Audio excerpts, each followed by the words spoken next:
Hola, bienvenidos a Antonio Profe. Acuérdate que en este canal tienes todo lo que necesitas para aprobar tus exámenes de física y química, tanto en tu instituto como en las pruebas de acceso a la universidad. Por tanto, te recomiendo que te suscribas y actives la campanita.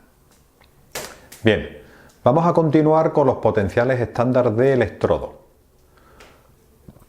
En el vídeo anterior vimos la primera parte y ahora en este segundo vídeo lo vamos a terminar. Luego están los dos vídeos enlazados, ¿de acuerdo? Es muy importante que veáis primero el vídeo anterior y luego este. Bien, recordando un poco lo que hemos visto en el vídeo anterior vimos la pila de Daniel y luego vimos el electrodo estándar de hidrógeno, ¿vale? El electrodo de hidrógeno. ¿Para qué necesitamos electrodo de hidrógeno? Pues, por ejemplo, en la pila de Daniel tenemos una pila de cobre y zinc y me daba un potencial determinado y así puedo hacer todas las pilas que quiera, pero esos potenciales que me den esas pilas no son comparables. Para yo poder comparar los potenciales entre las distintas pilas, entre los distintos electrodos, necesitaba tener una referencia con respecto a la cual medir los potenciales del electrodo de cobre, del electrodo de zinc, y esa referencia era el electrodo estándar de hidrógeno, ¿vale? Y ya en el vídeo anterior explicamos todo esto. Ahora, ¿qué es lo que tenemos aquí? Pues aquí vamos a ver ahora los potenciales estándar de electrodo y para ello vamos a comparar electrodos de cobre, electrodos de zinc con el electrodo estándar de hidrógeno. ¿De acuerdo? Bien. ¿Qué es lo que tenemos que hacer? Si yo ahora quiero que los potenciales redox sean comparables, que yo pueda comparar el potencial del electrodo de cobre con el de zinc, con el de hierro, con el de flúor, con el que yo quiera, pues los he tenido que comparar previamente con un mismo electrodo, que es el de hidrógeno. Y haremos una lista de potenciales estándar de reducción, que veremos ahora, ¿vale? Entonces aquí lo primero que hemos hecho es, ya tengo el electrodo de hidrógeno, pues vamos a compararlo con el electrodo de, en este caso, cobre, ¿vale? Esto obviamente hay que hacerlo en unas condiciones determinadas. Las condiciones fundamentalmente son que la presión de hidrógeno aquí tiene que ser 1 atmósfera, que las disoluciones que hay aquí sean de 1 molar, o sea, unas condiciones estándar, ¿vale? Y que la temperatura sea de 25 grados para que podamos comparar. Bien, pues, ¿cómo hemos hecho esta pila? Hemos puesto como ánodo el electrodo de hidrógeno, ¿vale? Cuando el electrodo de hidrógeno es el ánodo, se produce la oxidación. La oxidación va a significar que el hidrógeno gas que entra por aquí se va a convertir en H+, y va a dejar aquí sus electrones que van a pasar por este conductor hasta el electrodo de cobre, de tal forma que el cobre 2+ que había en disolución va a coger esos electrones que ha soltado el hidrógeno y va a quedar como cobre 0 pegado a la lámina de cobre. Por consiguiente, aquí se va a producir la reducción y aquí se va a producir la oxidación. Cuando veo el potencial que me sale es de 0,340 voltios, ¿vale? Potencial del electrodo de cobre. Y la reacción global que tiene lugar es hidrógeno más cobre. Hidrógeno más cobre 2+, que es antes de reaccionar son los reactivos, que se van a convertir, el hidrógeno se va a convertir en 2H+, y el cobre se va a convertir en cobre 0. Esta es la reacción global que tiene lugar, ¿vale? Al tener dos semiceldas, lo que consigo es que el paso de electrones ocurra a través de un conductor y de esa forma tengo una corriente eléctrica que la puedo utilizar para lo que quiera. ¿De acuerdo? Bien, pues lo importante aquí es esto. El potencial estándar de este electrodo, del electrodo de cobre en comparación con el de hidrógeno, es de 0,340 voltios. Y si lo comparamos ahora con el electrodo de zinc, que acordaros en el vídeo anterior, era el otro electrodo en la pila de Daniel, pues ahora resulta que el electrodo de hidrógeno va a actuar como cátodo y por consiguiente aquí va a tener lugar la reducción. Y en el electrodo de zinc va a tener lugar la oxidación, es el ánodo, ¿vale? Entonces, ¿qué es lo que va a ocurrir? Pues lo que va a ocurrir es que el zinc metálico va a pasar a zinc 2+, y estos dos electrones que se liberan aquí van a circular por el conductor hasta el electrodo de hidrógeno. Estos dos electrones los van a coger dos protones, dos H+ que hay por aquí, y se van a convertir en hidrógeno, gas que va a escapar. Y como ocurre siempre, que aquí se me olvidó decirlo, el puente salino lo que hace es cerrar el circuito. Aquí estamos perdiendo carga positiva porque el hidrógeno se está convirtiendo en el hidrógeno más, se está convirtiendo en hidrógeno 0, pues para eso liberamos aquí iones potasio y la carga positiva se mantiene constante. Y aquí lo que estamos haciendo es liberando zinc 2+, cargas positivas. Mandamos aquí iones cloruro para compensar la carga. En este otro sistema, la reacción que tiene lugar es el zinc sólido va a reaccionar con el H+ para dar zinc 2+ e hidrógeno gas. Esta es la reacción total, ¿vale? ¿Y qué es lo realmente importante de esto que hemos visto aquí? Daros cuenta que la pregunta se llama potenciales estándar de electrodo. Pues que ahora he hecho dos pilas, una con un electrodo de cobre y otra con un electrodo de zinc, pero en ambos casos la he comparado con un electrodo de hidrógeno, la he comparado con el mismo electrodo. Y ahora estos potenciales que obtengo son comparables, los puedo usar, ¿vale? Porque son medidos con respecto a un mismo electrodo. Si yo ahora hago esto mismo con todos los elementos de la tabla periódica, que se puedan oxidar o reducir, y los coloco en una tabla, lo que voy a obtener son los potenciales estándar de reducción, porque por convenio están en una tabla los potenciales de reducción, la reacción en el sentido de la reducción, ¿vale? Luego, insisto, si yo ahora pongo estos potenciales que he obtenido aquí al comparar un electrodo de cobre con el de hidrógeno, un electrodo de zinc con el hidrógeno, o uno de flúor con el de hidrógeno, lo que quiera, lo pongo todo en una tabla y obtengo lo que se conoce como los potenciales estándar de reducción. Aquí simplemente he puesto algunos, la tabla obviamente es mucho más grande, ¿vale?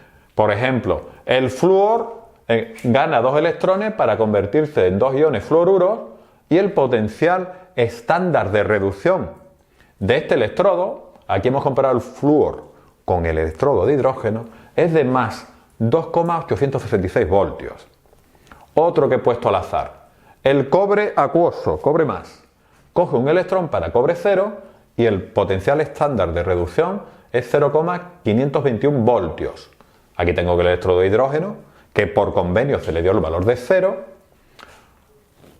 El ion hierro 2+, coge 2 electrones para dar hierro 0, el potencial estándar de reducción es menos 0,440 voltios. O en el caso del litio, coge un electrón para dar litio 0, el potencial estándar de reducción es menos 3,040 voltios. Bien, ya sabemos cómo hemos llegado aquí. Poniendo todos estos electrodos en una pila en la que el otro electrodo sea el hidrógeno, el electrodo estándar de hidrógeno, ¿vale? Y obtengo una tabla con todos los potenciales estándar de reducción, ¿vale? ¿Y esto para qué sirve? Pues fundamentalmente lo tenéis aquí resumido, ¿vale? Fundamentalmente lo tenéis aquí resumido. Primero, importante, cuanto más positivo es el potencial estándar de reducción, mayor tendencia a que se produzca la reducción tiene, ¿vale? Cuanto más positivo sea el potencial estándar de reducción, con más ganas se va a reducir ese elemento. Y por consiguiente, mayor poder oxidante va a tener. Si nos vamos a esta mini tabla, el flúor tiene un potencial estándar de reducción de 2,866 voltios. Luego el flúor lo que realmente va a querer hacer es reducirse, porque cuanto más alto es el potencial estándar de reducción, mayor tendencia tendrá a reducirse, ¿vale? Y por consiguiente el flúor es una sustancia con un poder oxidante muy alto. Es una sustancia que va a quitar electrones a otros elementos. Esto ya lo sabemos de otras ramas de la química, ¿no? Cuando hablamos de la electronegatividad y de todas estas propiedades, el flúor es el elemento más electronegativo. Dentro de un enlace es el que tira con más fuerza de los electrones. Y la afinidad electrónica, que es la energía que se desprende cuando gana un electrón, el flúor es de los más altos. ¿Por qué? Porque es el que mayor tendencia tiene de ganar electrones. ¿Vale? Luego todo esto está relacionado. Siguiente punto importante. Las reacciones con potenciales altos provocarán la oxidación de los que estén por debajo de él en la tabla. Esta es muy importante. Esto es muy importante. En esta mini tabla, si yo hago una pila con cobre y con hierro, ¿quién de los dos tiene el potencial más alto? El cobre. Pues el cobre se reduce y el hierro se oxida. ¿Vale? El que tenga el potencial de reducción más alto se reduce y el otro se oxida. Las semirreacciones con potenciales altos provocarán la oxidación de las que estén por debajo de él en la tabla. Cobre, o por ejemplo, hidrógeno y litio. Pues el hidrógeno se va a reducir y el litio se va a oxidar. ¿De acuerdo? El hidrógeno va a ganar electrones y el litio los va a perder. Muy importante. Tercer punto también muy importante, aunque ya está relacionado con el anterior. Es justo lo contrario. Cuanto más negativo es el potencial estándar de reducción, mayor tendencia tendrá a oxidarse. Claro, cuanto más negativo, mayor tendencia tendrá a oxidarse y mayor poder reductor tendrá. Esto prácticamente es lo contrario que esto. Cuanto más negativo el potencial estándar de reducción, mayor tendencia tendrá a oxidarse. No a que esto ocurra en este sentido, sino en el sentido contrario. Este tiene un potencial estándar de reducción muy negativo, pues no va a ocurrir en el sentido de la reducción, va a ocurrir en el sentido contrario. Por consiguiente tendrá mucha tendencia a oxidarse y por consiguiente reducirá a la otra sustancia que ponga con él. Y luego, a modo de resumen, cualquier sistema provocará la reducción del otro que esté por encima de él. Que este es muy parecido a este, ¿vale? Cualquier sistema, o sea, el litio provocará la reducción de todos los que están por encima de él.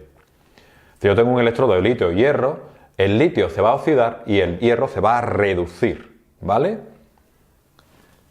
Cualquier sistema provocará la reducción del otro que esté por encima de él. ¿De acuerdo? Resumiendo, si yo tengo una pila con flúor y con hierro, el flúor se va a reducir porque es de los que tienen mayor poder oxidante y a todos los que estén por debajo del flúor los va a oxidar. Luego el flúor se reduce y el hierro se oxida. Esta reacción tendrá en este lugar, pero esta reacción tendrá lugar en sentido contrario. Que tengo uno con cobre y litio. El cobre está por encima, luego el cobre se va a reducir y el litio se va a oxidar. Este va a ocurrir en este sentido y esto ocurrirá en sentido contrario. Importantísimo que entendáis esto. Esto es clave. ¿De acuerdo? Bien. Y la clave, lo más importante de todo, ¿para qué quiero yo esto? Pues para saber el potencial estándar de una pila. ¿Vale? ¿A mí para qué me sirve esta tabla? Para que cuando me pongan una pila, la que sea, con dos electrodos determinados, yo pueda calcular el potencial, el voltaje que va a generar esa pila. ¿Vale? ¿Y cómo se hace eso? Pues mira, el potencial de una pila es la diferencia del potencial en una pila formada por los dos electrodos estándar. Por ejemplo, aquí casi mejor lo vemos con esta fórmula, que se entiende mucho mejor. El potencial estándar de una pila va a ser el potencial estándar del cátodo menos el potencial estándar del ánodo.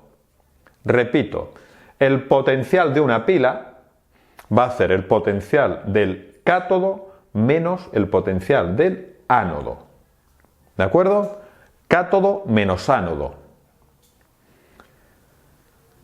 El cátodo, importantísimo, es donde se produce la reducción y el ánodo es donde se produce la oxidación. Pues el potencial de la pila va a ser el potencial del cátodo menos el ánodo. Ejemplo. Vamos a poner como cátodo reducción. Pues vamos a coger el flúor como el cátodo. Vamos a coger una pila en la que voy a poner como cátodo el flúor y como ánodo el hierro. Sabemos que cuanto más arriba esté, va a oxidar a todos los que tenga por debajo. Él se va a reducir y los demás va a ocurrir en sentido contrario.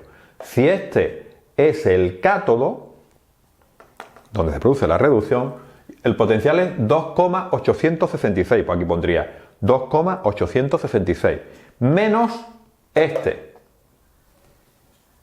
0,440, pues aquí pondría 2,866 menos 0,440, y así nos tendría el potencial de la pila.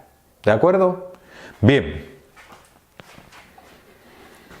En cuanto a la espontaneidad de una pila, porque claro, una pila tiene que generar energía, luego las reacciones que tengan lugar tienen que ser espontáneas. Pues, cuando el potencial estándar de la pila es mayor que cero, la pila es espontánea. Y cuando el potencial estándar de la pila es menor que cero, la pila es no espontánea. ¿Vale? Y, obviamente, si queremos una pila espontánea, o sea, si queremos una pila que genere electricidad, en el cátodo tendré que poner el electrodo con el potencial estándar de reducción más alto, y en el ánodo tendré que poner el electrodo con el potencial estándar de reducción más bajo. ¿Vale? Por ejemplo, en el cátodo pongo el flúor y en el ánodo pongo el litio. Esa pila funcionaría y generaría electricidad. ¿Vale? Y la formulita para saber la energía libre de Gibbs de una pila, y por consiguiente si es espontánea o no, la reacción que tiene lugar, pues la energía libre de Gibbs será igual a menos n, número de electrones transferidos, F, que es un Faraday, que vale 96.487 coulombios por mol, por el potencial de una pila. ¿Vale? Con esta fórmula, si el potencial de la pila es positivo, la energía libre de Gibbs, como tiene aquí un menos, será negativa, y eso significa reacción espontánea, por consiguiente generará electricidad. Si el potencial estándar de la pila es negativo, menos por menos más, energía libre de Gibbs positiva y por consiguiente reacción no espontánea, y por consiguiente la pila no va a funcionar. ¿De acuerdo? Bien, pues yo creo que esto ya es todo. Esta parte es clave, es muy importante, ¿vale? Cuando te ponen un problema de esto, te van a pedir siempre el potencial de una pila, así que lo tenéis que controlar. Bien, pues si os ha gustado el vídeo, por favor, suscríbete y dale a like y nos vemos en el siguiente vídeo. Venga, hasta luego, un saludo.